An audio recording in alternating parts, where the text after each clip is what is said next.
How to turn on iPad when it won't turn on. So first of all, charge your iPad. Connect your iPad to its charger and let it charge for at least an hour. Sometimes a completely drained battery can prevent the device from turning on. Force restart your iPad. iPads without a home button.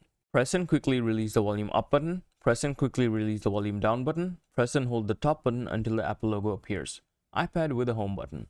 Press and hold both the home button and the top button simultaneously until the Apple logo appears. This method can resolve issues where the iPad is unresponsive or frozen. Check for physical damage.